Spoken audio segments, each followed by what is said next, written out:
that argument could have been made that, you know what, things aren't in their right place, things are all over the place, things are chaotic. You know, one minute the Queen pops up there, the next... Yeah, go ahead. So, are we good?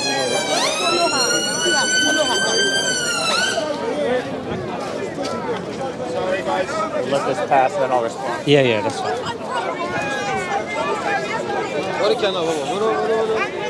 Sorry, Z. Good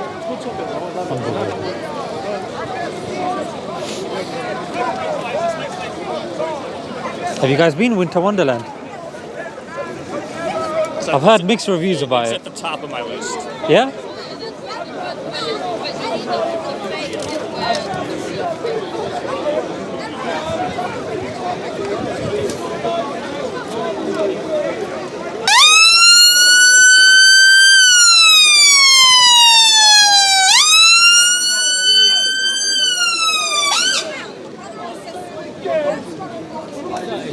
So I'm going to repeat my understanding of the question to make sure I understand, then I'll respond to it. Yeah. Right. So the comment was that the human body is created with such detail and so articulately that this is consistent with a story where God is wise. Is that the comment you're making? Not necessarily. Okay. What I'm saying is that if wisdom is defined as putting things in their right place, Yes. and a case study of that is a human being, Yeah. and the human being, by looking at our physiology, even if you take other things around us, when you look at the physiology of those things, it indicates that things have been put in their right place for them to produce functionality and a purpose that indicates wisdom.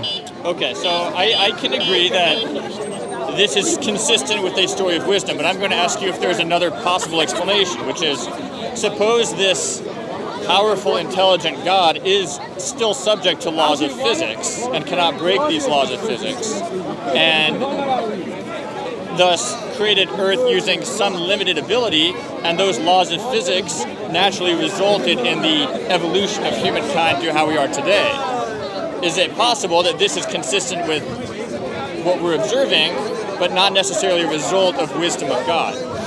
The only issue with that would be that what we know of the Big Bang is the beginning of time and space, and we believe the necessary being has to be outside of time and space, because time and space are those things that limit it. And because we agreed at the beginning that the necessary being is independent, it's not limited or dependent on anything. So, well, okay, sorry, I'm interrupting you. Yeah, go ahead. Can this independent being cannot change the laws of physics, or can? No, the independent being is not dependent on the law of physics. He can change the laws of physics, of course. So I'm not saying. So the laws of physics just exist, and so what if this independent being just created some basic form of life on Earth, and those laws of physics resulted in evolution and the current humankind we observe today? Is that possible? So you're saying, has this necessary being put certain things in place Yeah. that we are seeing today? Right. Yeah, that's one of the things that we do believe. We don't believe that the necessary being would have to physically be tinkering with every little thing. Right. It's some things can be created, but there is a sense of maintenance as well. Okay. Yeah, maintenance. Otherwise, it would fall in that deistic belief in God, which is this necessary existence created everything, and like a wind-up toy, everything is just kind of just doing its thing. Plays out. Yeah. Okay, so I'm kind of repeating myself. I can accept that the observations on Earth are consistent with some wisdom in God, but it is also possible that there are other actions by God that are not wise, right? Like what? I don't know what they would be, but is it possible? Given this, like we're saying, we have a case study that implies God is wise, but we are not observing all of God's actions. Thus, how do we know they're all wise? What I'm saying is that we're using the scientific inquiry here, which is induction. So induction, just like with any science that we're doing, whether it's coming up with vaccines, Yeah. whether it's coming up with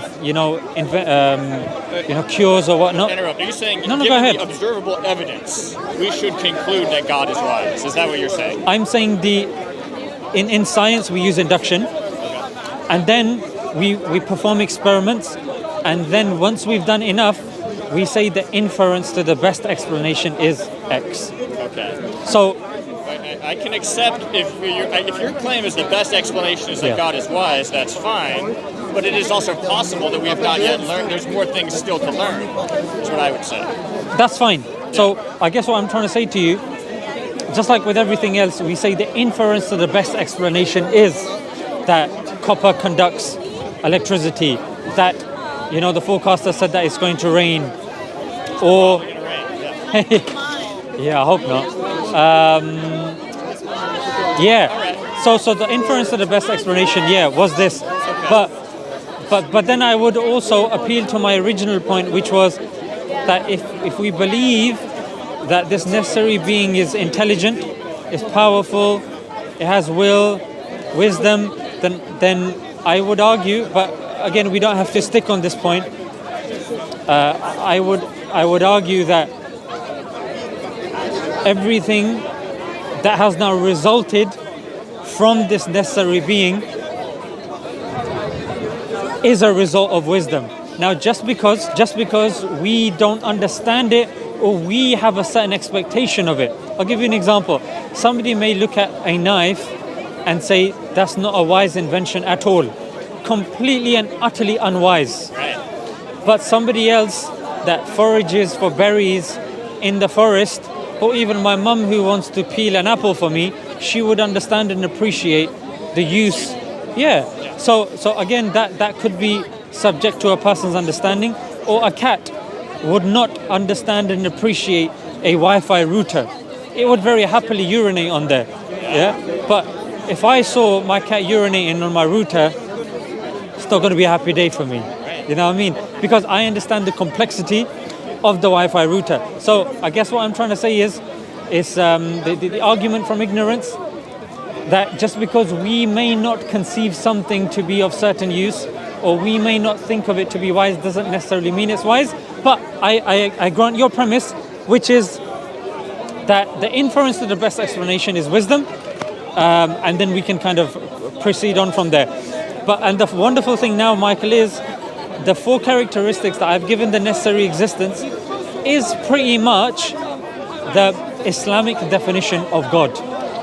So you are in line with the Islamic definition of God. So then moving on, wisdom, one thing that I would argue here is if we accept that inference to the best explanation is God, or the necessary existence who we deem to be God, to be wise, it's unwise to create things with no purpose whatsoever. Would you agree with that? If not, feel free to give me an example. Well, we need to define what purpose is. Purpose, I can say, I can create something that you think has no purpose, but for me it's entertaining. but that's a purpose. Right. So function, I guess. So GTA 6, I guess. Yeah, that was in social media. A lot of people have issues with that, but a lot of people are saying, you know what, that's going to be fun. Yeah. So it fulfills the purpose for which it was created, which is to entertain people.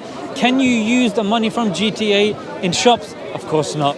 Can you use it to, get married to somebody? I haven't come across a situation in which that's possible. So there is a purpose. So to simplify, purpose, let's just link it to functionality. So there necessarily needs to be a function of like our life on Earth? What are you talking about? Yeah, so what I'm saying is, my point to you was, you can't be wise and create something with no purpose. I am actually going to disagree with you on that one. Yeah, fantastic. So functionality is your definition of purpose. It's a very simplistic way of us. What if this wise God just got bored and was like, let me just experiment and create something very well designed just because I can? Is that impossible? But that's what I'm saying. For a wise creator to just do things for no reason whatsoever, no purpose whatsoever, it goes against wisdom. I'll give you an example. If my professor comes into the lecture hall, we've got exams coming up, and he starts doing a break dance, and then I raise my hand thinking, you know what, maybe this has got, this is an analogy. He wants to teach me something. He's doing a Mr. Miyagi on me, yeah? So I want to find out, wax on, particles off, or what? No, he's doing one of those ones. And I ask him, sir, what was that? He was like, No reason.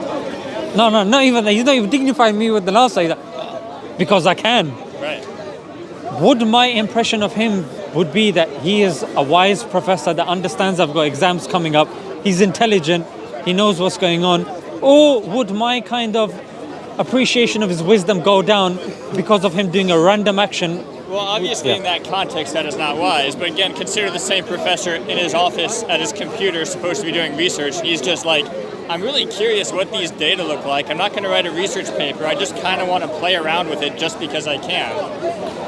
But do you see though, this is what they say of child rearing as well. The best way that a child can learn is through play. So play is with the purpose of learning, because what you're doing is you're finding out where all the bits go. But what I'm arguing is, if there is immense intelligence of this necessary being, the necessary being doesn't need to tinker with things, because that would assume that there is lack of intelligence. Because somebody, but he's just entertaining himself. but entertaining yourself how though? How would that? How can we see something that is? Maybe God is laughing at us right now thinking about this. Like, they're so stupid. They're actually trying to think about this.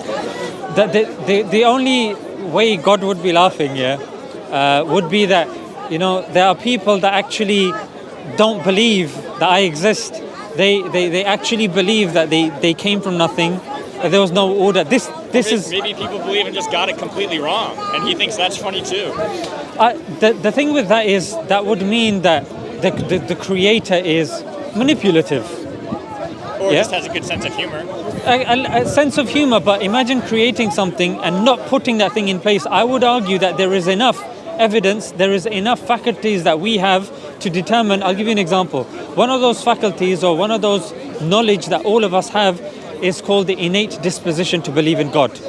Justin Barrett, the University of Oxford, he conducted a sociological experiment over many years, many countries, and he concluded that we are innately dispositioned to believe in a God. Historically, most cultures have always believed in a God, or multiple. Even if a person is left in the forest, even if a person is alienated from society, they would believe in a creator of sorts.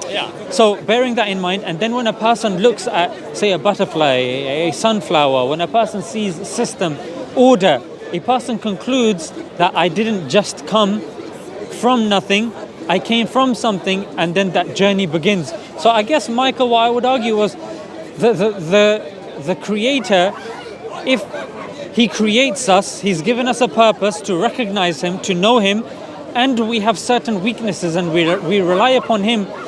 It doesn't make sense for him to be laughing at our misery.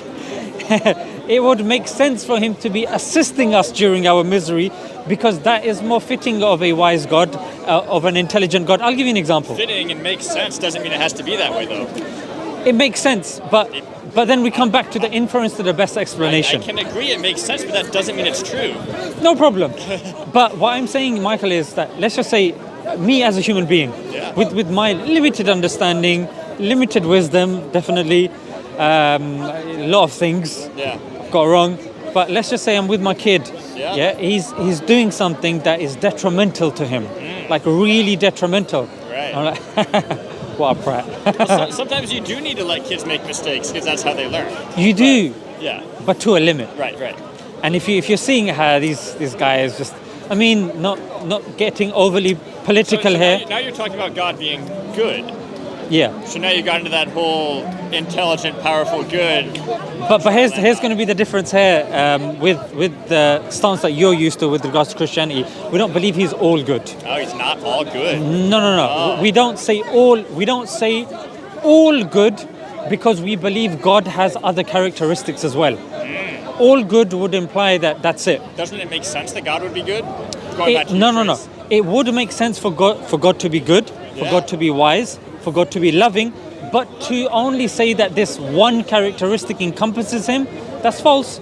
Because in order to be just, sometimes you, like you said, you have to let somebody make a mistake. Yeah. You have to let a child cry. Okay. But then a person would say that is not a good mother. Right. But she is a good mother, but that woman or that mother, or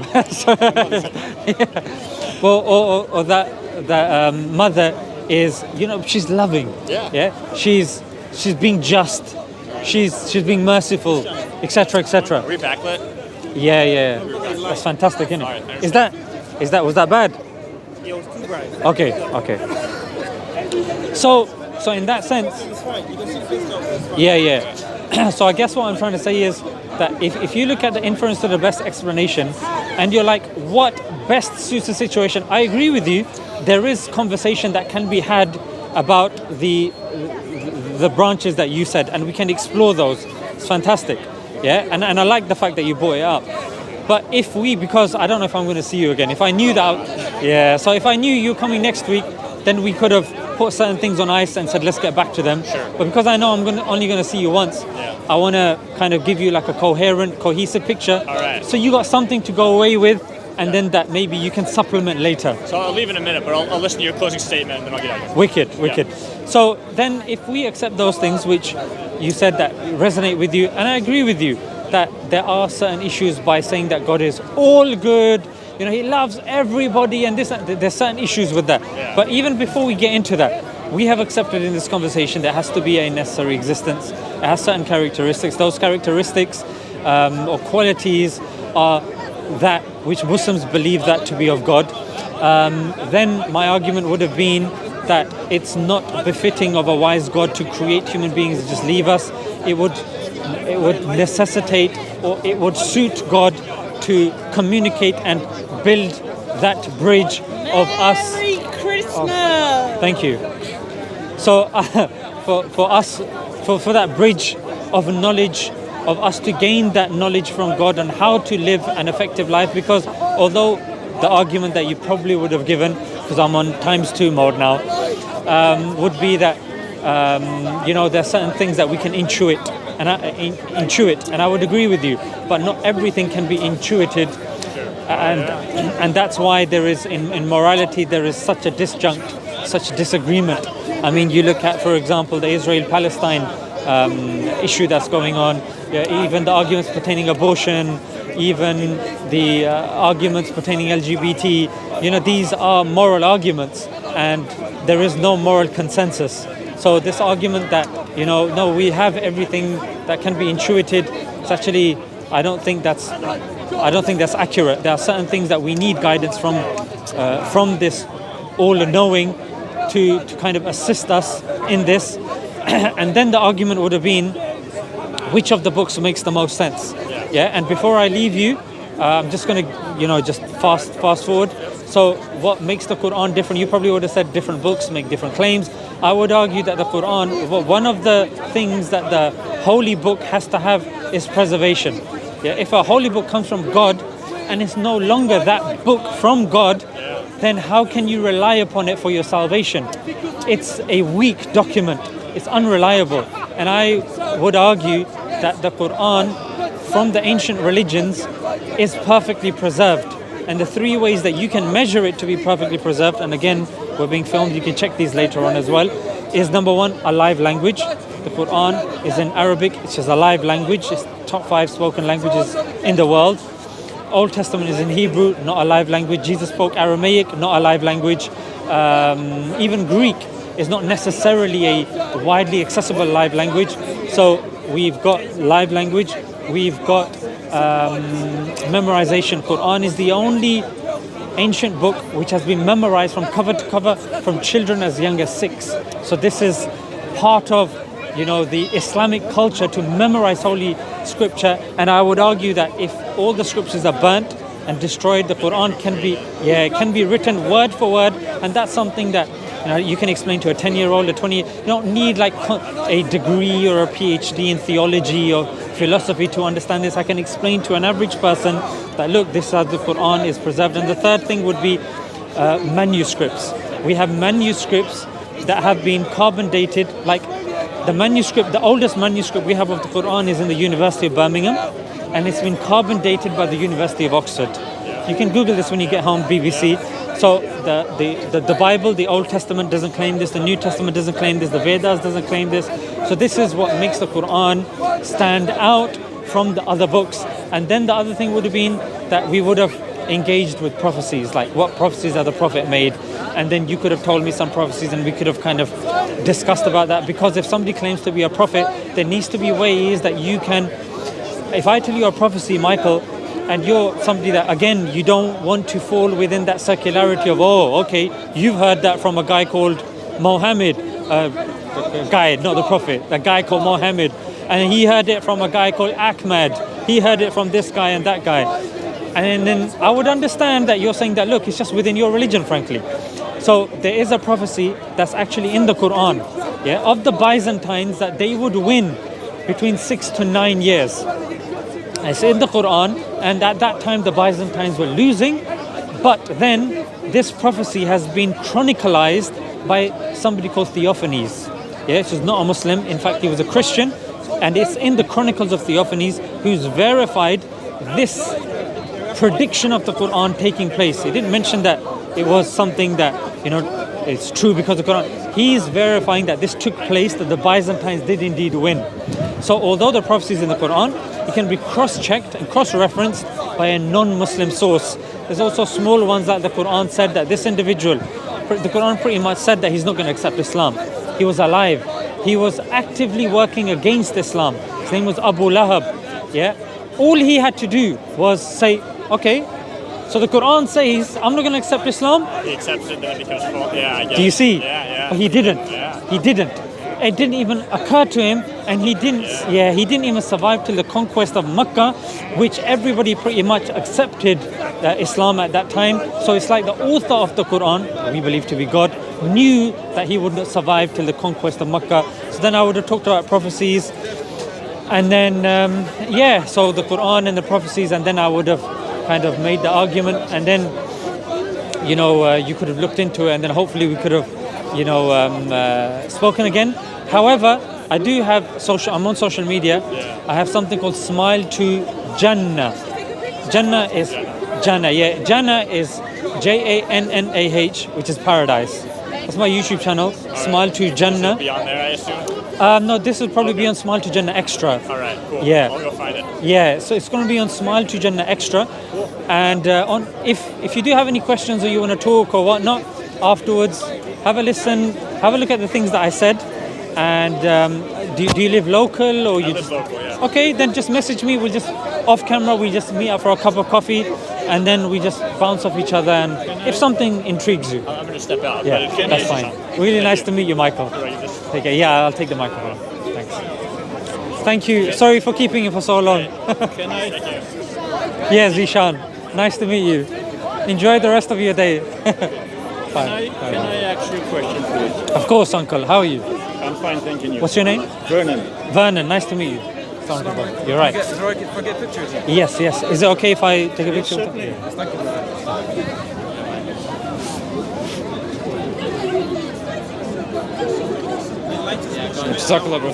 Well, yeah. Thank you. Vernon, are you Muslim? No, I'm Okay. not related. Okay, thank you for being so patient, because you probably had some stuff that you probably maybe disagreed with, but thank you for being patient. Well, and I haven't disagreed with anything. Okay, fantastic. What I find extraordinary about some of the things you're saying, it makes me want to ask you a question. Okay. Do you think that mankind, that we all, Yes. can have balance, harmony, love, and peace? Do you think we can have these things without religion? No. I don't think so. I want you to think about that. I have, It's Vernon. no. Yeah. It's important that you think about it, because I feel very strongly that Can I clip this on you? Is that okay? you can do if you wish to. Okay. Go ahead. I feel strongly that if man is to take the life of another man, I think that man is doomed to eternity. I don't think that man can progress or evolve as an intelligent being. So for that reason, I believe that mankind would be much better off without religion, because in every religion, and everyone that God has ever spoken to, or said that God has spoken to them, they have committed all sorts of atrocities against mankind. And I find it extraordinary that I don't have an education, and that's the truth, see? But I rely on what little intelligence that God gave me when I was created. I rely on that. And I sincerely believe that there is no way. We look at religion. Religion to me is like a tree. And then they create and the branches is all other forms of religion that's created around that tree. And every single one of these religions, if you challenge them, they accuse you of wrong interpretation of my interpretation, but they can never get in the pulpit and speak the truth, because if you have to speak the truth, you have to speak about the atrocity of the God and those who follow that God. Now you may not commit an offense, a violent offense against someone else. Nevertheless, you are literally trying to convert others to people who has done so, and I don't really understand that. You said your name's Vernon, yeah? Yes. I haven't had that name in a long time, Vernon. It reminds me of a Harry Potter character. That's how I'm going to remember it. Okay, so Vernon, I appreciate your concern, and it's definitely a concern that you're not the only one that's raised this. The problem of evil, yeah? Do you believe in God? No. I know there is a God. I don't believe in it. There is a distinct difference between believing and knowing. As we are indoctrinated and conditioned, we find ourselves locked into systems of belief. But what is a belief? It has no foundation because it changes. Take your religion, for example. There's a gentleman who had an experience in a cave. From that experience, a book was written. But out of that book that was written, there's another 1,000 books that's written of the same thing, with little difference inside of it. So one cannot really actually tell which one is the correct book. It's the same as Christianity, and I think Christianity. Do you believe that the books are there's only minor differences in the books? Well, you have minor differences, but you should not have minor differences. My idea of like the Quran compared to the Vedas, compared to the Old Testament. Do you believe that all the books have minor differences or major differences? Major differences. Yeah, I agree, because they have thought major differences, but they should not have major differences. If you have the Word of God, yes, then every book should have exactly the same thing. I agree with if it comes from the Word of God. I agree with and if we don't find that, then it means that there is a mind. There's a mind somewhere that is distorting everything and conditioning us. Because when I came here about 20 years ago, I decided